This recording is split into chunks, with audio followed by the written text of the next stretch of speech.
just near them right now as well. A team currently looking to escape that bottom bit of the table yet again. They changed up a little bit coming into today, and at the moment we've seen them have a little bit of an impact coming on through, but they've yet to escape from the 20s in terms of placement. Now, one thing that I was talking to a couple of the Hindi casters as well, the Hindi analysts, they were saying that 8-Bit, this is a team that we agreed upon that was very aggressive. They're a team to take a lot of fights, specifically on Vikendi. This is where it catches them out a lot, where they're not really scouting around too much, and they'll take a fight and then find themselves sandwiched between 3 teams, unable to escape, and it kind of limits their chance at winning or puts them to bed early, in fact, most of the time. So hopefully here, 8-Bit have learned the lesson. They're playing a little bit more passive on this hillside. They got some good kills, but they didn't press that. They didn't try and force the aggression onto the team below from Salty. It looks like they are really, really looking to make a good showing in these last 2 maps today. Good showing is exactly what all of these teams need. It is do or die at this stage.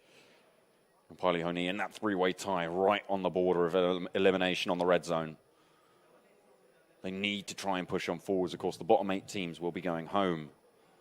And they do not want to be a part of that group, not a part of that gang. Representing Nepal as well. Coming into an Indian-dominated field, it would be certainly a prideful performance if they can qualify towards those regional finals. Godlike on the screen, just trying to crawl in. Next circle pops, you can see it. Goes off to the western side. IND can be happy with this one, but they have to contend with 0 Degree first. We see how bloody strong 0 Degree are in terms of firepower. They're not a team that you want to get on the other side of an iron sight, I'll tell you that now. But interesting enough, Fnatic are using the same rotation they've used time and time again. Go from boot camp, loot that up, head up to the hillside, try and watch for any other teams making this rotation past Quarry. For the moment, it looks like a lot of these teams are wise to that. They've moved over the eastern side, but here it is, Rip Official. Ooh, he's not quite able to get the knock. I think his teammate did pick it up there as well. Gets confirmed, and Rip Official lose there first. Tempest is going to fall. The storm has calmed. And yet, the rest of Rip Official up the hill, maybe looking to push through Mayhem. They are currently in the zone, so there isn't super huge amounts of pressure. But they do still need to think about what they're going to do next, where they're going to go. The amount of water actually in this zone is actually pretty impactful, especially given the fact that it isolates the western islands, which means that you are looking at about a 60% circle in terms of playable ground. And then when you think about what other stuff is featured there, boot camp, not too many teams going to be wanting to try and get in there, which reduces it even further. So it is quite a shrunken circle when you look at, the features of the land that sit around here. Yeah, pushed together. We'll put a couple of pliers around the circle and just really gave it a bit of a squeeze here. Fnatic, though, one team that I wanted to talk about really is because they've made this rotation just up the hill, and then they're going to chill here in this compound. It's a really, really strong position for them to hold. And being really, really well looted from boot camp is extremely important for them right now because they didn't have to fight anyone there. They're central. They don't have to rely on people coming to them to pick up loot, so they don't have to force those fights, but they're very happy to take them in the strong position they currently hold in the center of the circle. Ooh, INS taking a little bit of a fight with Insane, finally. The Quarry squad starting to battle it out as they try and extract themselves. They want to get a little bit more central, but INS not finding the best of luck there. Not having the best of times indeed. Team Insane as well. We saw them earlier lose Omega. This time around, it looks like they're going to be struggling now in a 3 versus 3. In INS, down in the Quarry, it's a little bit more tricky for them to extract themselves from it. They might try and go for a different angle for this push on out. New angle might be a good idea, but again, it's tricky. It is tricky, especially on Sandhawk. You've got to be very wary of where you're going. Mega X really haven't had to move from Paradise Resort, and it looks like they're playing on like the cliff side right now. We are looking at Soul again.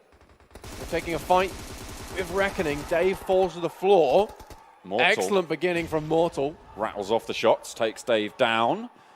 2 players in the sight lines at the moment for Reckoning. A nice nade from Clutch God. Looks to try and zone them away, to push them out and see what more they can get.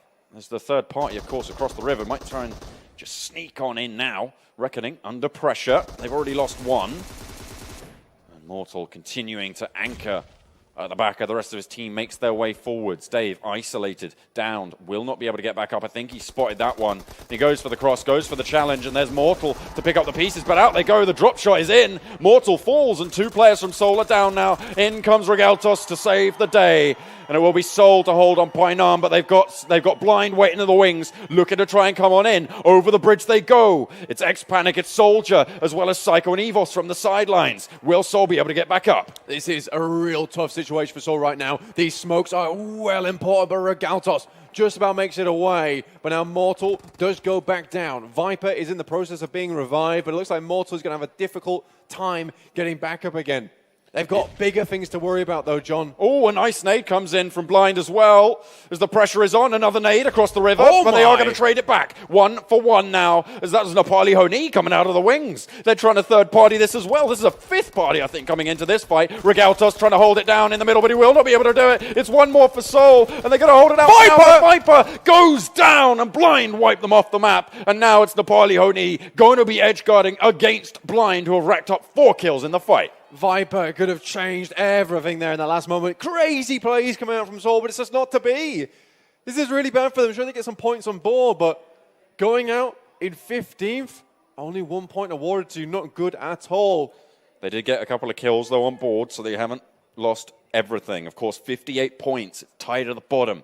They will need to try and pick it up in that next game to try and solidify their position right now. But Blind, a similar story. If they go down, if they pushed out now, go down to Nepali Honi, they're in essentially exactly the same spot, and they're a lot lower down on the table. Nepali Honi would pick up those kills and be very grateful for it to try and escape that 3-way tie around that red zone border. Insane here, still alive, still chilling out on the hillside. Looking at Mega X, who are pushing down onto Salty. Obviously, Salty's been in this position for a very long time. It's no surprise that Mega X know exactly where they are. Just getting it done at the moment. Vcash sends for the hills. Gives up the ghost compound. Given over to Mega X. A welcome gift. Welcomed with open arms, but not the best situation for Swag there as he falls to a nade. I think that was a nade from Snacks as well. I mean, if you're giving out snacks, make sure they're not explosive. They're not very tasty. No. I'll tell you that. Have you tried one? For anyone watching at home, explosives do not make the best snack. Try some, granola, something like that. Very healthy. Great stuff. Helps the digestive system. Best stay away from the HE grenades. They're not great. No.